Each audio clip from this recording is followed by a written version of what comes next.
What's up, beautiful people? How are y'all doing out there today on this fine Friday afternoon?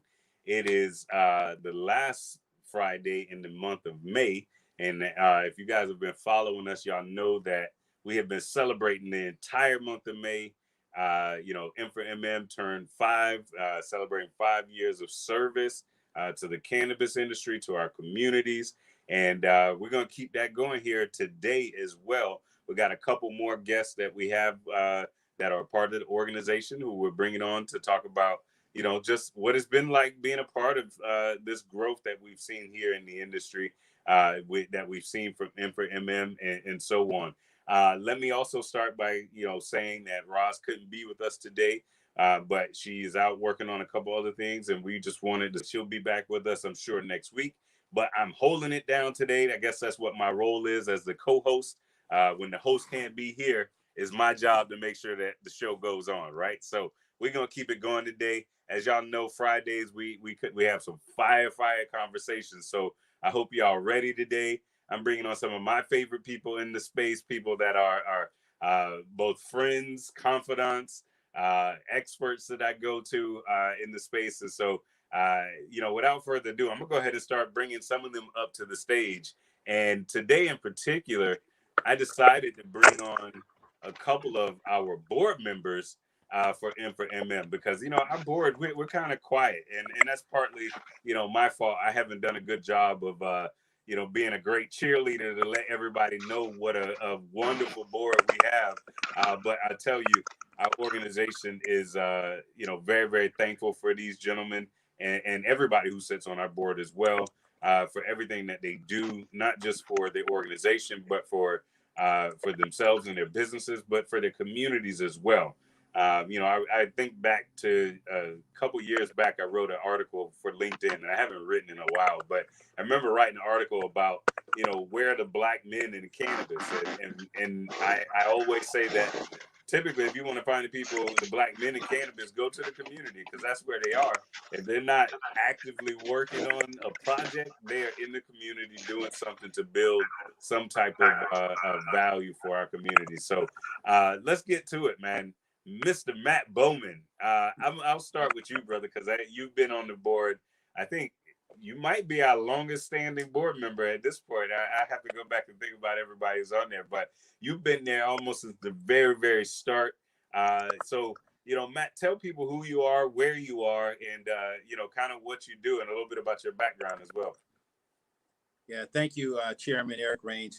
I come to cannabis from the military side, flying jets off of aircraft carriers, and longtime friend of our founder, Roz McCarthy, and big believer in cannabis. So I wore my Everlast because I was telling Brother Range that this is about a fight. We have to, in advocacy, in expungement, in economics and entrepreneurship, everything we do, we really have to make sure that we are the vanguard, right? The vanguard going forward, make background. I'm here in Florida, but I'm also in South Carolina. So I'm a farmer. I grow hemp. I'm a businessman. So we have a farm winery. But at the end of the day, I'm a community person. And it doesn't matter whether it's from Seattle or whether it's out on the West Coast, like my brother Jamal. We're all in this together.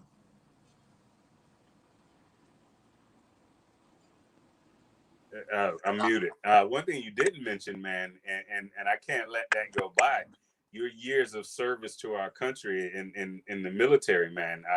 You are a veteran, and it's something that we as an organization celebrate.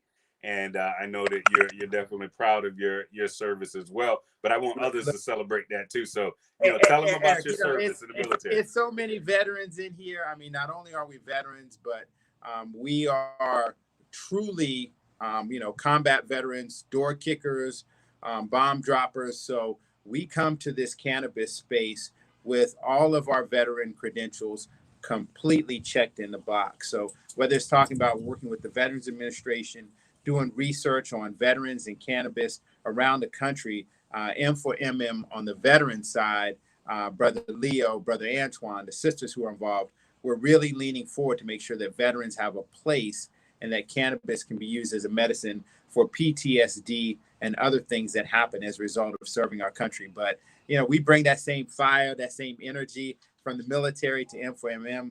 And like I say, I'm just happy to be on the board, happy to serve.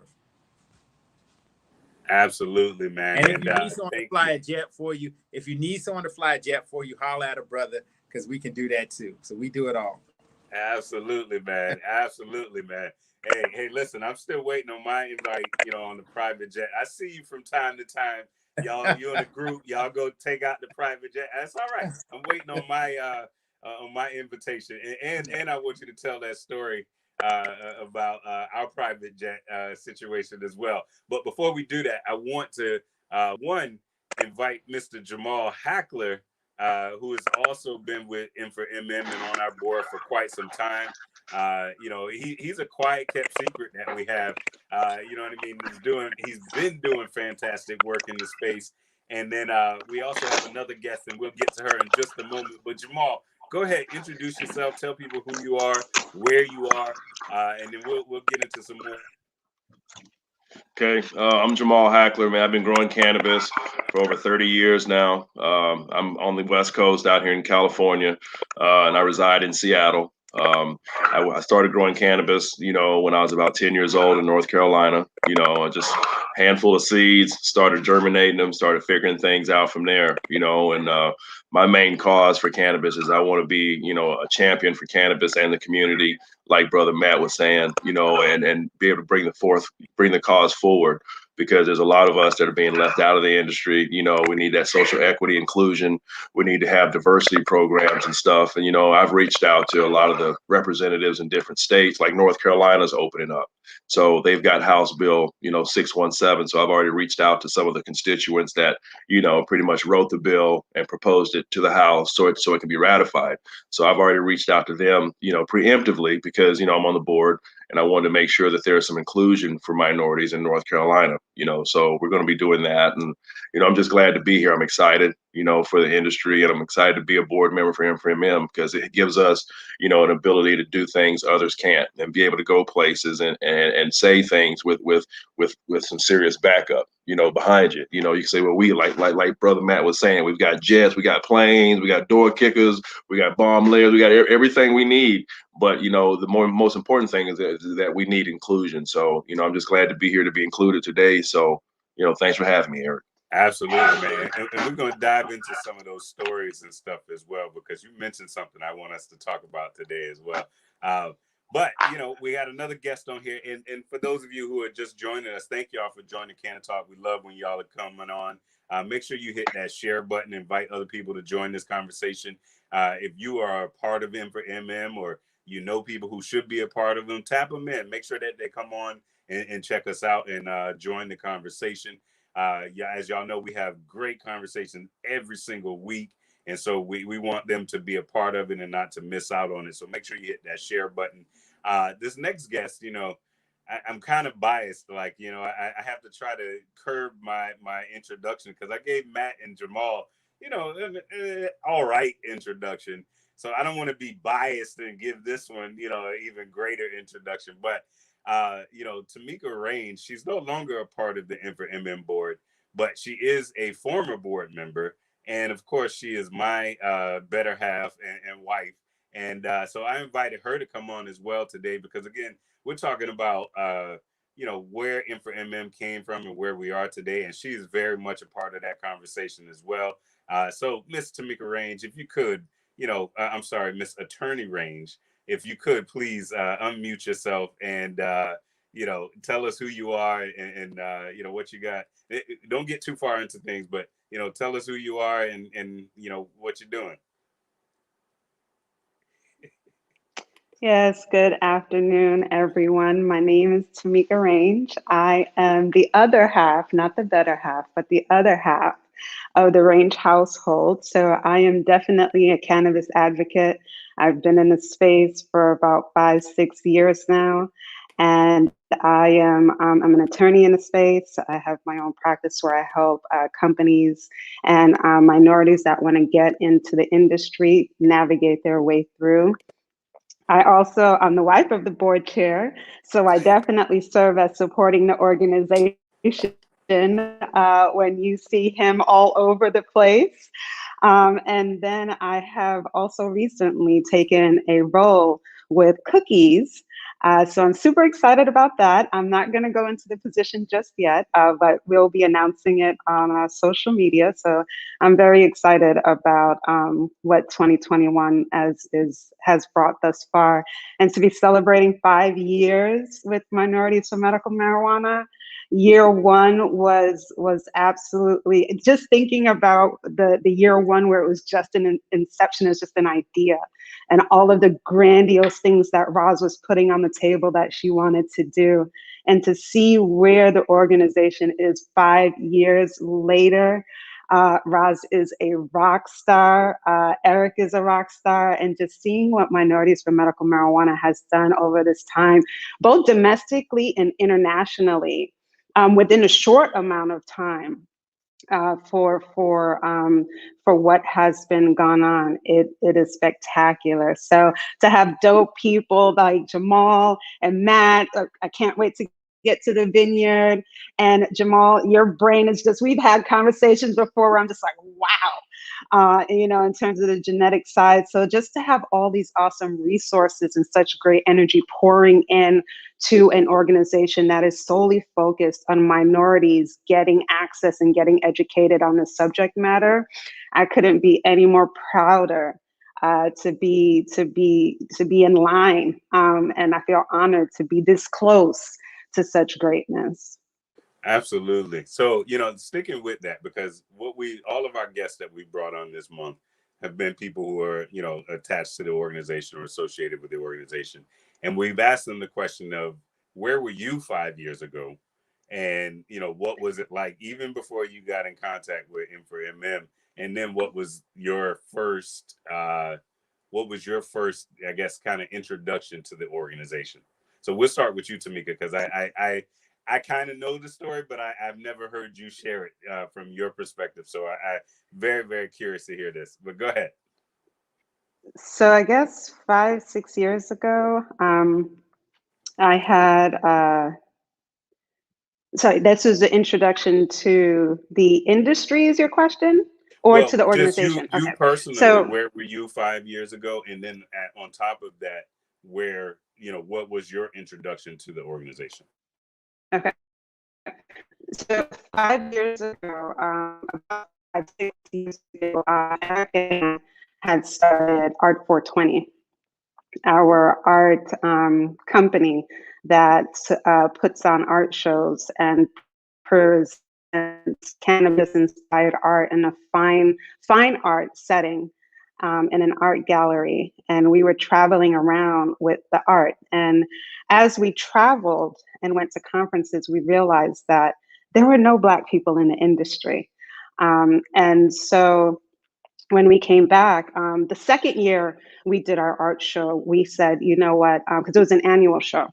And the second year, we said, we are going to have an event that really puts out information to the community, because we need to get minorities in the community into the cannabis industry. You know what? Everyone loves to go to events. So we're already doing an art show. There's art, cannabis all over the walls. Who wouldn't want to come to an event like this and learn about how to get into the cannabis industry? And so we had a black market brunch, and then we started to put out feelers for people who were already in the industry. And I'm not sure how exactly we got connected with Roz, but I knew as soon as we saw what she was doing, we said, all right, come and speak at our black market brunch. And then from there, so Eric and I are serial idea people. We'll get an idea, we'll run with it. We're partners in crime and business. And so when we saw that there were no minorities in the industry, we said, all right, we're going to need to start a nonprofit. And so we had started to jot down the ideas of the nonprofit at the same time we were traveling with the Art 420. And then when we was presented about Minorities for Medical Marijuana, we were like, oh, I don't think we need to start this nonprofit. There's already someone doing it, and they're already focused in exactly where we want to be. So there was one meeting, and I remember being at that one meeting, and the woo-saw came over me with what Roz was putting on the table. I said, oh my gosh, we don't have to carry this weight. And I just stepped back. I took a breath, and I was just happy that there was a Black woman that was just shouting to the high heaven, minorities need to be in the cannabis industry. And we've just been rocking and rolling since.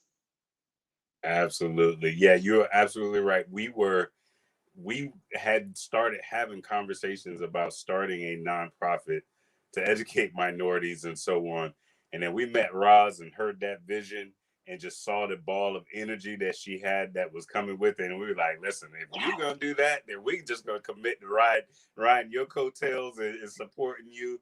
And I'll tell you, that's one of What the do you best need? decisions. Right. Anything you need. It's been one of the best decisions ever because what it has done for our personal businesses, the conversations it has allowed us to participate in. Like Jamal said, you know, we get to come in and stand up on the shoulders of an organization that is well respected versus just coming in, as a stranger to a conversation, hoping to be able to get heard. And it matters. It really really does matter.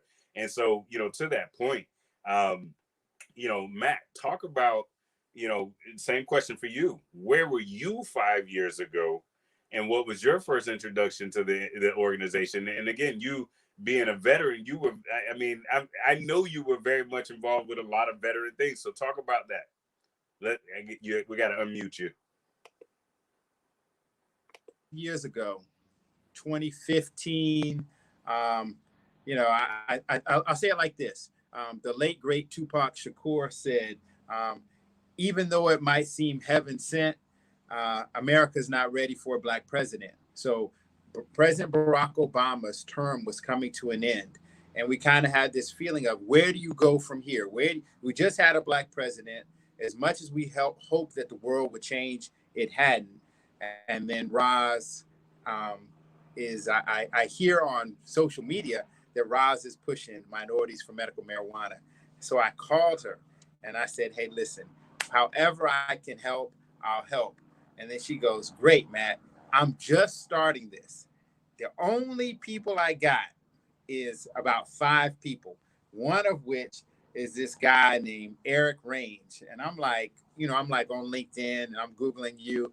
And I'm like, okay, Art 420. So I pick up the phone and even then Roz was vetting board members, right? So even though I've known her for years, you just ain't gonna get on the board of minorities for medical marijuana. So she has me talk to you to do my board interview.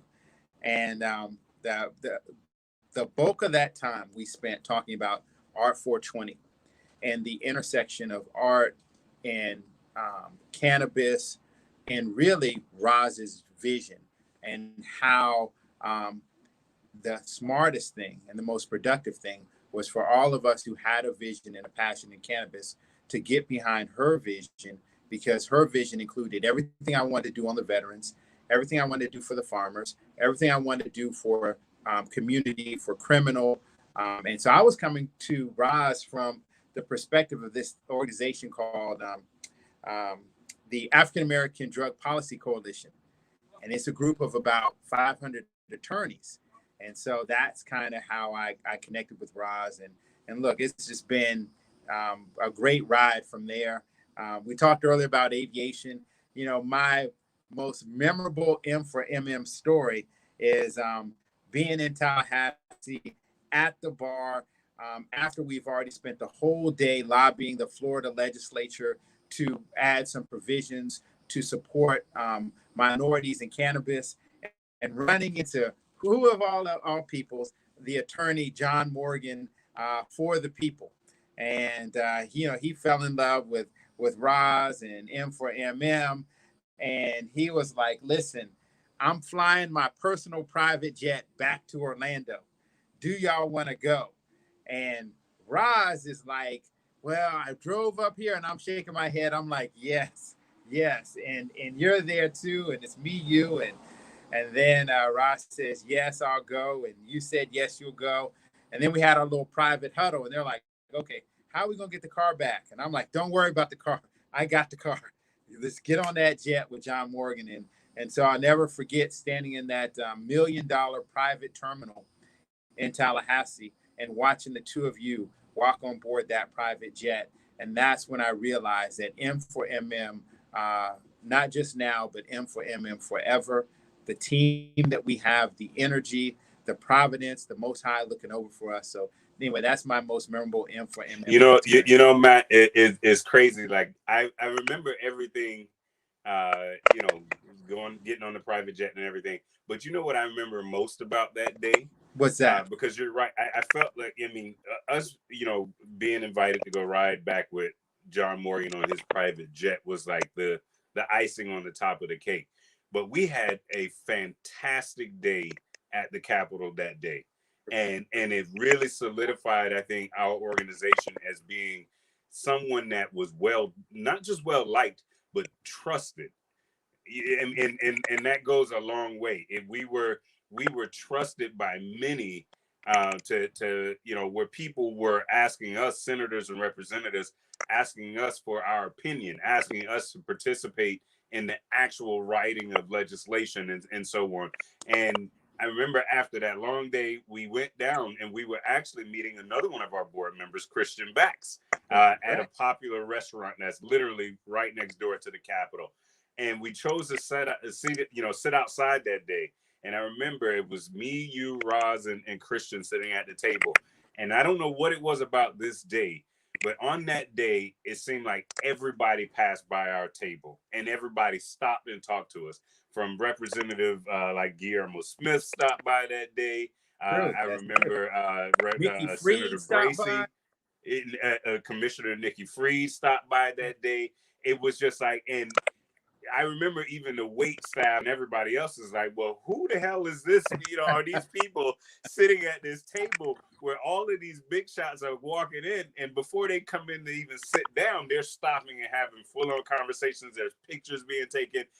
And I do remember that day sitting back and, kind of, retrospectively at the end of the night, just being like, wow, wow.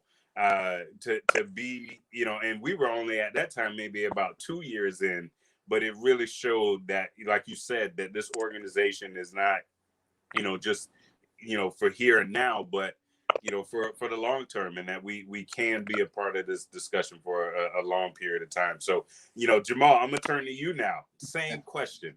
Where were you 5 years ago? And how did you first get connected? Because you, like you said, you mentioned, and then we're gonna get into that afterwards. You mentioned being in the game for 30 years, and you don't look a day over 29. We're gonna have to address that, right?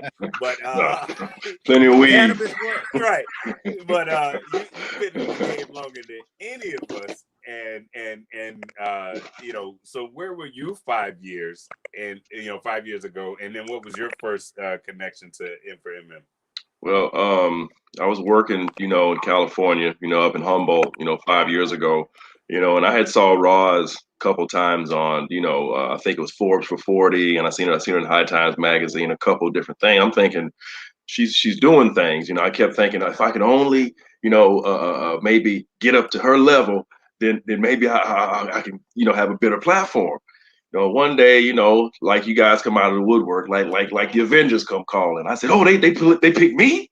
They picked me. I'm like, wow, and then all of a sudden, I'm going places, flying places, doing things, and I'm a part of something, a bigger collective that helps not only my self-esteem, but it helps confirm where I am in life. So it kind of helped me give back to my community, at the same time receive things from my community, like positive infusions, reaffirming who we are as a collective, and then still going forth and saying, hey, I'm a part of this group, and this group has dug deep and found some of the best talent, some of the best people that are deserving for their position in life, and I see it all over the country, and I see it going international. And even when I first started, there's still been a lot of impactful things that M4MM that they're doing that I'm still amazed by. And I'll go by your page and a couple other pages, Roz's page, and I'll see what's going on. And just yesterday, and I know for a fact it had a lot to do with being on the board. I had USA Today reach out to me and says, well, Jamal, we want to use you as being an affiliate partner. I'm thinking, wow, I got to go tell Eric and them. And all of a sudden you called me this morning. I'm like, well, God is good all the time, so so so it was a blessing. So it's almost like, I'm going to be doing some correspondence, giving out a lot of information, but it helps me put M for MM in a place where they put me. They put me out front, then I want to put them out front now. And so it becomes a national syndicated thing, which you guys already have, but it helps me grow. And so, like, again, 5 years ago, I was still doing traditional grows. I was doing some, that were medical, some that were Prop 215, and I was making a living, but it really wasn't impactful. I had a reputation. I had grown a lot of cannabis, worked a lot of places, but after I became a board member, it kind of gave me my own self-esteem, like, maybe what I think does matter. Maybe what I feel does matter to some people, and some people can maybe use it, because I fought for a long time feeling like I was the only Black in the industry that was accountable, making something happen. All of a sudden, I was exposed to a whole world, of minorities that are making impact, that are doing great things in cannabis, and it made me feel like that I was struggling along my timeline, unknowing of other people that's running the same concurrent timeline with me. All of a sudden it converges, and boom, here's M for MM. So it was just like, working without question, having my doubts, and all of a sudden you guys gave me a lot of purpose. So that's what I can say. Yeah, absolutely, man. And I think, like you said before, it's a lot of what I got from what you said, a lot of serendipity, right? Like the right place, right time, things that just start to align. And I think about how I first came across you, just being on LinkedIn, and following you on LinkedIn, and so on. And then people don't know you're like our resident cannabis expert grower and geneticist and all of that. When I have questions about this stuff, that go beyond what I know, the person I call is right here, Jamal Hackler. I'm with you. I'm like, Jamal, all right, so I just got off the call with this guy, and this is what he told me, and this is what he said. Now it sounds, straight up wacky and kooky dukes to me, but tell me, let me know. And Jamal has just been there to, kind of help me be like, yeah, he tried to sell you a bill of goods, you know what I mean? But or that person, no, he's legit and he know what he's talking about. And so I think that is, just such a key thing. And I love that, how you said how the organization has kind of put you out there, right? Like, I think back to before I met Roz, Tamika and I had started Art 420, you know what I mean? And we were already in the space. We were already started making, connections, meeting the who's who in our state, and building those relationships and building that rapport with people, and so on. I mean, I just think about, I was just with Jody James from Florida Cannabis Action Network, Florida Can here in Florida. They're the oldest organization, that's been fighting for cannabis in our state, right? And just with Jody the other day, and she reminded me that she was at the very first Art 420, and she made buttons with my kids about cannabis legalization, and I completely forgot about that. But again, it goes back to where we were 5 years ago. We were planning our art shows and connecting with people and creating this safe space for people to bring their grandmother, for people to bring their kids to learn about this plant. We brought our kids, and they learned about the plant that day as well. And so, but then the organization came along. I met Roz, and Roz, being a non-consumer, she was coming from a place of being led, of vision, of wanting to make sure that our communities weren't left out of the conversation.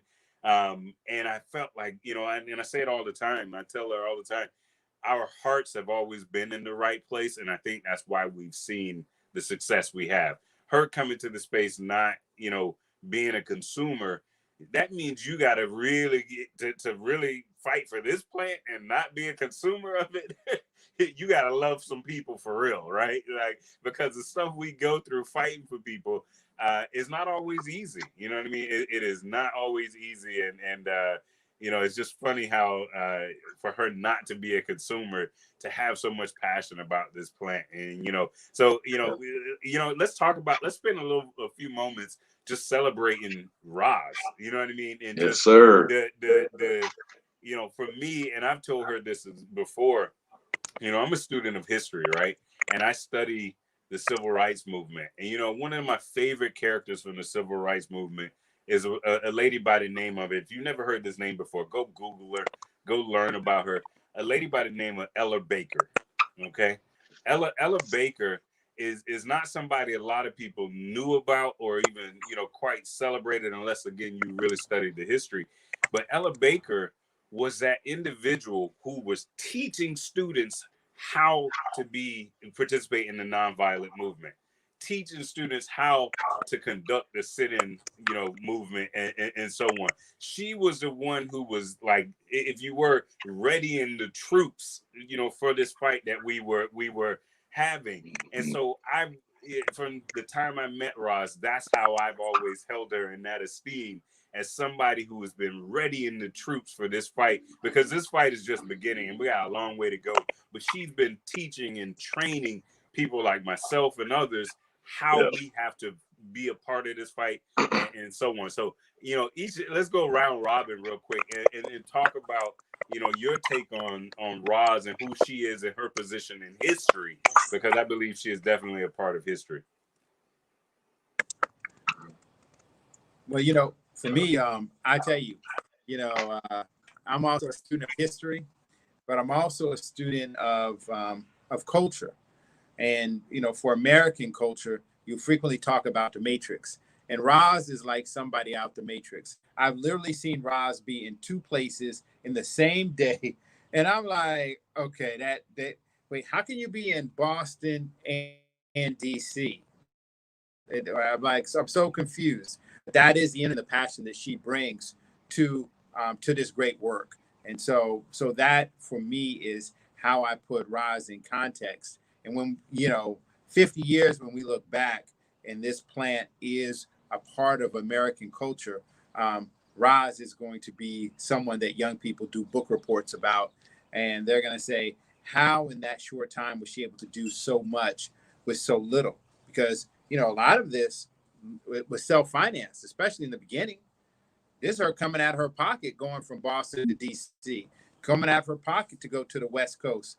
And so anyway, my hat is off. She truly is my brother. We couldn't even get gas money to go from Orlando to Tallahassee. I'm telling y'all, the struggle was. And people don't know this, man. We used to scrape together some pennies and get our way up to Tallahassee, and there were times where we'd be, in a hotel. I'm on the couch, she in the bed, but you know what I mean. We got a little hole in the wall hotel, doing whatever we had to do to fight for people. And again, like you said, you when you're that up close and personal with people, you start to see them in a different light. And it always sticks in my mind. She is a non-consumer doing this. Like for the life of me, I'm like, you're fighting for this plant and you don't even use it. Yeah. What about you, Tamika? And you've been cutting out, so I don't know if we froze again. But what about you? How do you? Okay, we lost it. Jamal, go ahead. How do you see Roz? I look at Roz as being like somebody like you were saying that can rally the troops, because she's taught me a lot just by my recent exposure over the last year. And I started writing letters to different congressmen and different senators and representatives right after I met Roz, because Roz gave me a spark of of individual fire. She made me feel like, okay, your words do matter. What you say does matter. And so, once she gave me that belief, I started to use my network a lot, because, I had, over 30,000 followers. I've had over 50,000, but I never knew what to do with them. I let them coagulate, give them a news feed, kind of catch up on some current events. But then Roz started making me understand that, everything's happening for a reason. So even with North Carolina, I started realizing that Roz is like you guys were saying, like the Matrix being two places at one time. Now with this M for M and all these chapters, Roz is everywhere, you know, and her being everywhere gives me the authority to go into North Carolina and say, okay, well, I want to make sure the social equity piece looks good inside of your bill. I want to take a look at the bill, because I never read a bill until I met Roz. You know, then I read the whole bill, then started realizing, well, they left this out, this out, this out. Then I wrote him and says, okay, we're gonna have a sit down, da da da da. And then that's when I'm gonna say, hey, Roz, you know, I'm just gonna set the meeting up, because I want to make sure that everybody's included, because, you know, far too often we see a lot of these states open up and they're about the money, which is true, but they forget about the constituents that they actually voted for the measure, you know, for it to come into place. And so it's just too commonplace that a lot of these companies that come in have millions of dollars. They'll take the five first applicants have got over 20 million. Everybody else has to sit for the next 2 or 3 years while these guys are raking up all the funds, setting up the infrastructure.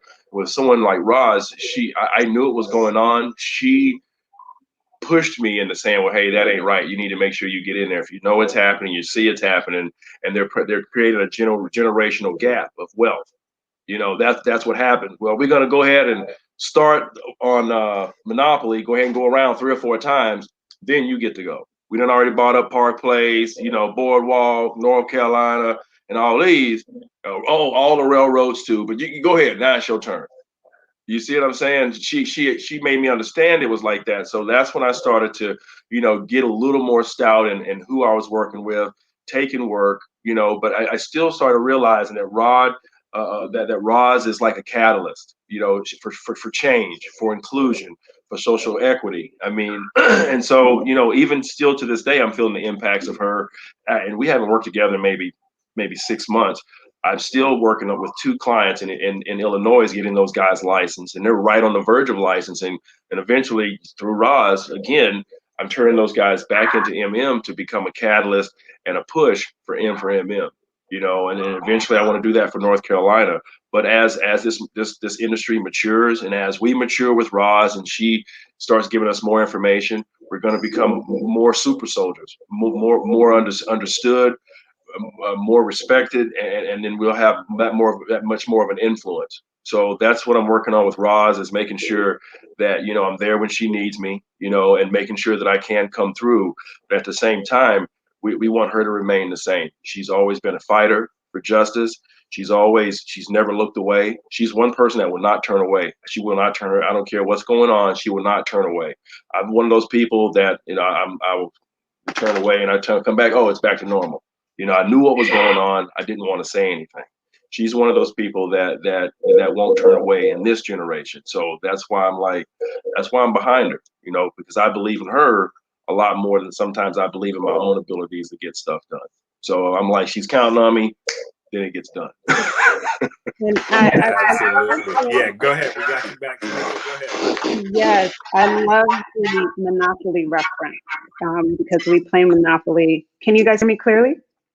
Okay, we play Monopoly with the kids, and I'm gonna get to Boardwalk first. I'm gonna buy up the block. I'm gonna buy up that most expensive block first. That's my strategy.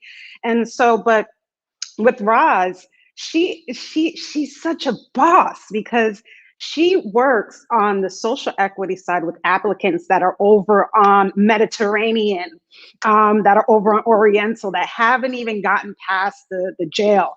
And she's also able to flip it and go on Park Ave and say, listen, I know that you guys are comfortable on Park Ave, but you need to go back and give back to those on Baltic. You really need to go over there on St. James. Or, you know, those fellas on New York Ave, they may seem like your competitor, but they're a social equity applicant and they just need some help. So she has that power to bring those groups together. And then she's also powerful in a sense that, Jamal, you're on the West Coast. We're on the East Coast. She is bringing coast to coast together in an industry where we are rivals. There's always rivals of whose cannabis is better. I'm from Brooklyn. I'm from New York. So is it South? Is it North? Is it West? And she's like, listen, I don't care which y'all are gonna argue about, but in the industry, we're all working together. And that teamwork is so crucial, because with Minorities for Medical Marijuana, as just from listening, the people that are listening today, just listen to the individual, listen to what Jamal said, listen to what Matt said, listen to what Eric said. If you listen to the underlying story, it's really that the trust builds relationships. And in Minorities for Medical Marijuana, that's built across the country. So you could have a situation where there's 3 board members at working the Hill for an entire day. And what y'all don't understand, advocacy is work. It's hard work. It is brutal. It is physically brutal. It is mentally brutal, and it's costly. They're not getting paid to do this. So when the glitz and glam comes, everybody wants to be a part of it because we work really hard. So imagine MM doesn't have a budget. There's no big money coming in. And then there's an opportunity to get on a private plane to fly home. And one of the board members is like, listen, you guys go. I'm a handle on the ground right here. Y'all don't worry about it. Y'all go and represent. Like, that is an unselfish, just a giving just for the benefit of the whole. So the teamwork, that it's beyond putting a price on it. The Minorities for Medical Marijuana team, because it's always, and this from the jump, this is from the start, it's always been about the community.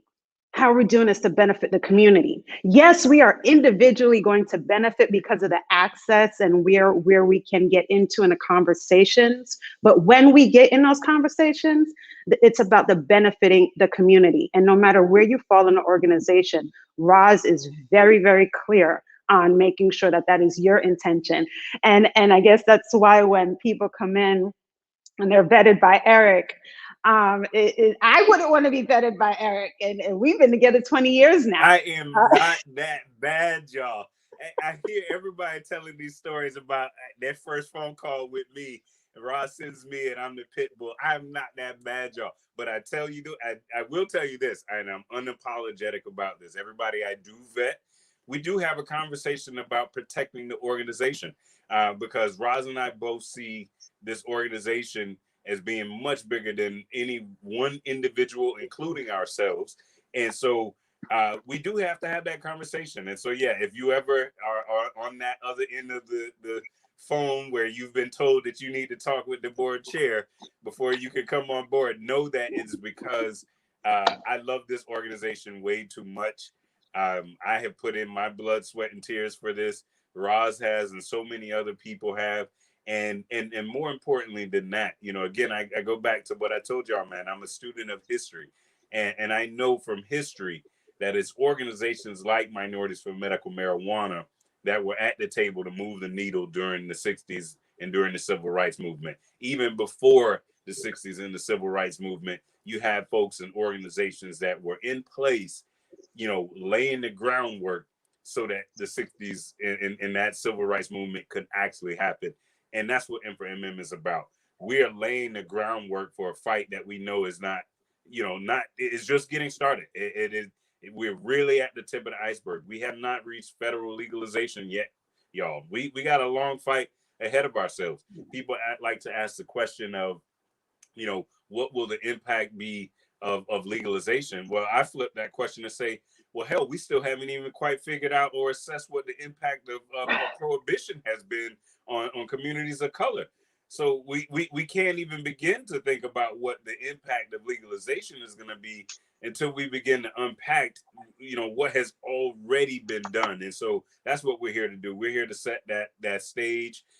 You know, Roz won't be here running the organization forever, nor will I. You know what I mean? We are, again, like I said, preparing the troops to continue this fight that we know is going to be around for the next 40, 50 years. This will become a part of American culture in a much greater way. And we have to continue to be diligent and remain at that table. So, you know, let's get into something else really quick. I want to talk about you guys individually because you guys are all so amazing.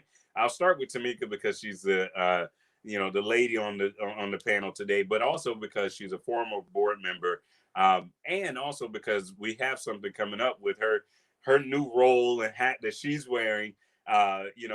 We had some things in the works even before she, officially took that role. But now she's coming into this role, is working out perfectly. On June 5th, for those of you out in LA, in the Cali side of things, Infra MM is holding an expungement clinic. And so there is time for you still to get signed up and pre-registered. We want you to pre-register so that we can understand a little bit more about what's going on with your individual case. But we are offering expungements free of charge to the community. We've partnered with groups like Cookies and others to be able to bring this as a free service to the community, help people to continue to get their records cleaned, and then we also, this is a part of our project Clean Slate, in which we do some wraparound services. We even have an internal social worker that works for the organization, that works with everybody we put through expungement. They work with them for 6 months to a year with the wraparound services, helping them with the other aspects of their life that they may need some assistance with, so that we can truly give them a clean slate and they can re-enter society in positive and meaningful ways. So Tamika, you want to talk a little bit about that from the cookie side, from your hat, and what you guys are, and again, I know you're just getting started, so there may be some stuff that you're still digesting in your new role and whatnot, but tell us why Cookies would even get involved with something like this.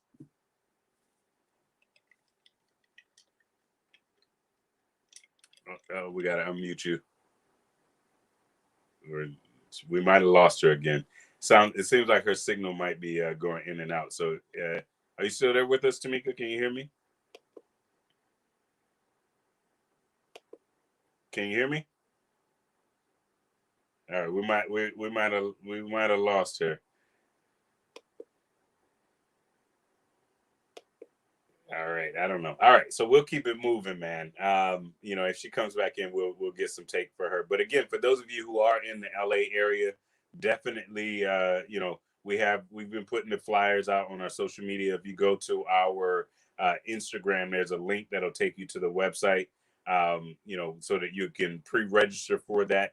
And yes, I know other people are like, hey, we need this in our state. We need this, in our city.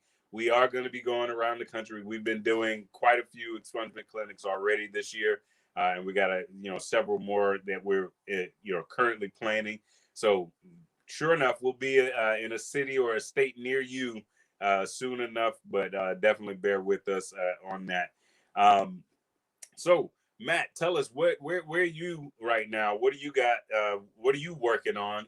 I know you got some hemp stuff going on and so on. Tell everybody what you're currently working on, any projects, how they can connect with you, support you.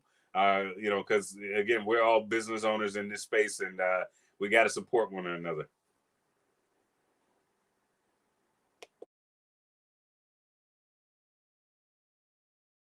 This fighter shirt for nothing. I answer my phone, so it's Matt Bowman on Facebook. It's Matt Bowman FL on Instagram. And it's Matthew.R.Bowman, MatthewRBowman.com on the website. So if all else fails, you can just Matt, we missed the start of what you were saying in terms of how people can get. We had you muted, so if you could real quick run through that again for me. Sure. Yeah, I was just saying I answer my phone, so it's Matt Bowman on Facebook, Matt Bowman FL on Instagram, and MatthewRBowman.com on the website. 352-234-0411 is the number. And my thing that I'm working on right now is this idea, this concept of the transition from hemp to its first cousin, marijuana. And so on the agriculture side, tomorrow we'll be in South Carolina, outside of Charleston, for art in agriculture, one of 3 farms in the state that have been picked to be the focus. So we'll be doing a hemp clinic tomorrow. So if you're in the Charleston area, come out to Roundo, check us out on social media. If you're not local, you can tune in, and we'll be talking about the entire process of growing hemp. I'm not an expert like my brother. I'll probably be calling him for some advice on genetics and how that works. But I firmly believe that if you start with hemp, which is legal, and just go from there. My 12-year-old son is growing. So, in 30 years, he will be like Brother Jamal. He will say, I've been with this plant since I was 12. So that's what we'll be doing. So again, Art and Agriculture, South Carolina. It's at 17144 Augusta Highway, Rondo, South Carolina, halfway between Charleston and Columbia. And that's what's going on for this Memorial Day weekend. Absolutely, man. That's such a, say again, going back to my opening statement, where you want to find the black men in cannabis, they're in their community. We got a holiday weekend, and my brother is still going up there to teach and educate people. But it's a lifestyle. It's not just a work week type of deal. It's a lifestyle, and we appreciate you for all you're doing. Matt, do you have any products on the market right now that people can tap in, whether it be wholesale business to business or even direct to consumer? Yeah. So on the cannabis side, no, I won't push wine on this particular broadcast. We do have. No, go ahead. Tell people about the wine. Okay. So listen. There's 4 W's, and one day I'm gonna sit down with Tamika and Jamar. We'll talk about the 4 W's. Weed is one, cannabis. The other is wine. And so if you're in Florida, come check us out. Micanopy Winery outside of Gainesville. So we have a 17-acre farm winery. I call it Paradise, so you can come out, check it out. And then in South Carolina, we have Bowman Vineyards, which is a 60-acre farm winery, former tobacco farm is what it is. So come out and check us out. And so we have products there, muscadine wine, jellies, peppers, all kind of things. And if you don't drink wine, if you don't smoke, if you're not necessarily 420 friendly, just come out and recover, right? We're all coming out of this pandemic world. Memorial Day weekend. Miami is sold out, so don't try to go to Miami. Believe me, I looked at the hotels already. Come out to the farm and check it out. So that's what I would push. That's what I would encourage. The last thing I'll tell you is infrastructure is big, and so I am doing some work on the government side. That's originally how I met Roz, is doing government contracting work. So those are all areas. But at the end of the day, all those areas funnel into an industry that's going to make cryptocurrency and Bitcoin seem like nothing, and that is cannabis. Cannabis will make money from now till forever once it goes legal. And so if you're on this call and you're not a member of Minorities for Medical Marijuana, take a look at the banner. Join us. The people that you're going to meet, world class. If you don't get nothing else but get to hang out with people like Sister Tamika and Brother Eric and Brother Jamal, that's money well spent. Absolutely. I couldn't agree more. And Jamal, what about you, man? What are you working on these days? And I know you stay project up, man. Like every time I call Jamal, I'm like, yo, what are you doing at this moment? Do you got a couple minutes? He's like, well, I'm in the middle. We looking at some blueprints right now. We got this going on. So what are you currently working on, brother? Man, well, Corey and I came together with THC Creative Solutions. So you can look that up online, thccreativesolutions.com. We're actually talking to a company down in Colombia, down in Medellin. They're talking about setting up a genome project. They're talking about donating maybe 10 or 20 strands of cannabis to those guys to get those guys going. And then I'm actually working on something for Barcelona. I've been on the phone talking to a couple of people that may want to sit in, so I can go over there and talk theory, be able to teach a few classes, and teach them how to, bring some different genome and be able to start to isolate genome and, create better and stronger plants, So it's been a good year. We're still holding off on Puerto Rico because, it's just been a few things, political things that we're working on with them, sign the contract, man. No, but we were just trying to make sure that we get out here this year and make some things happen. So, hey, but Jamal, Eric, but we now have a chapter in Puerto Rico, and our chapter president for Puerto Rico is on, and she can definitely help open up some doors in terms of folks on the ground there for you. So definitely connect, wow. Mariella. Make sure I get you connected to Jamal. But go ahead. Yeah, there's a company over there called ProCanna. We're supposed to be working with those guys here pretty quick, and we're supposed to be making some genetics with those guys. And they're working on funding, some government funding. So I guess it's just touch and go with those guys, but it's still in the air.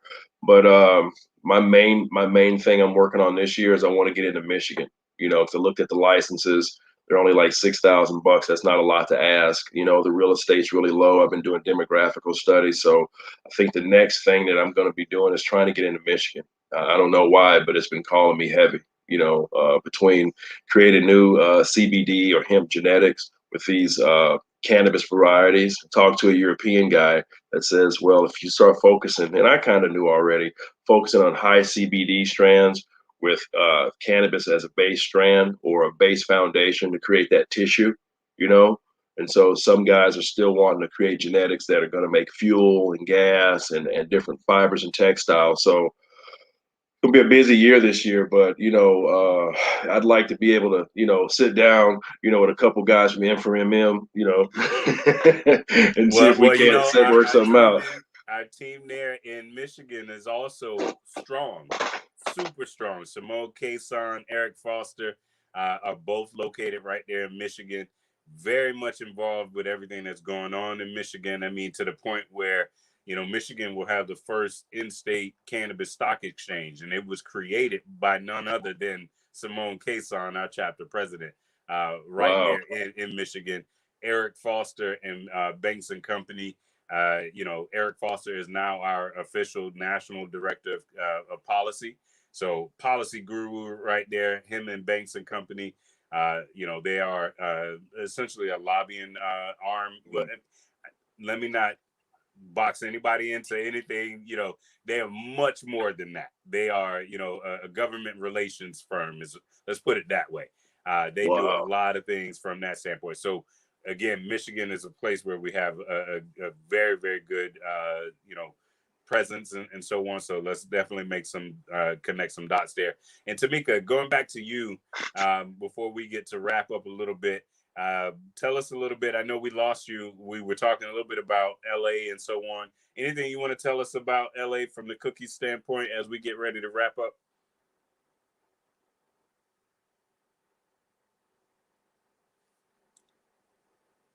Hold on, we gotta unmute you.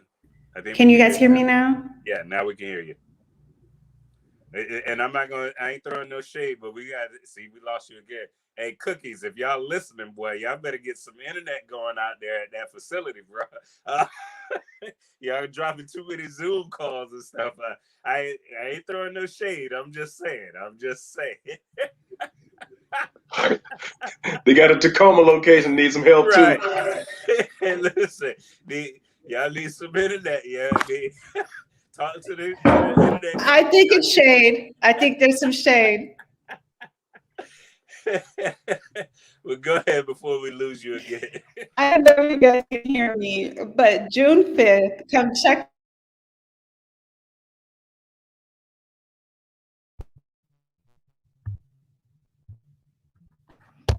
Hey, listen. I'm gonna speak for her because we clearly we gonna work on it. We're gonna start a GoFundMe for Cookies and no, nothing but love for y'all. I'm excited for her in this new role and so on. But yeah, Well, listen, it's going to be held at home. You breaking up. You breaking up, sweetheart. You breaking up. We can't hear you. We can't hear you. But it's all good though. You know what I mean? I told her when she when she accepted this role, I said, listen, now I get it. Cookies we part of Team Cookies now. But and I'm saying this publicly. But don't get it twisted. M is still gonna do his job. So we gonna hold y'all feet to the fire when we need to. But no, we're excited to partner with Cookies on our expungement clinic. Excited for Tamika to be in that role. I just know what value Cookies is getting by having her in the platform again, just to be able to continue to do good work and continue to for us as an organization to partner with organizations like Cookies who again, you can feel however you want to feel about their company and their brand. And again, I know everywhere you go is different, but we partner with organizations like Cookies and others to work with them on how they engage communities of color, how they engage those communities that bore the brunt of the war on drugs. And so again, we're just super excited for Tamika and her new role. Just congratulations for her. And we look forward to working closer, even more closely now as an organization. You were going to say something, Matt?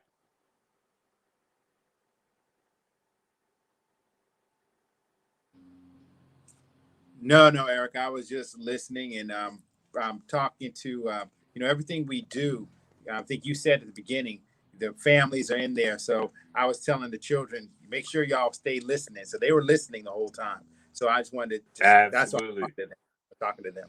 Absolutely, man. And one of these days, I think we may even bring some kids on to talk about this, because again, we do have to have these conversations with our kids and re-educating them, because listen, the education that they get from their friends and so on, there's a lot of miseducation out there, and only way we can protect our kids from not having adverse action in the criminal system and all of that is to educate them about how to safely access the plant, educate them about the science of the plant and the medical benefits and everything. So we definitely have to have those conversations, and y'all know M4MM is committed to that.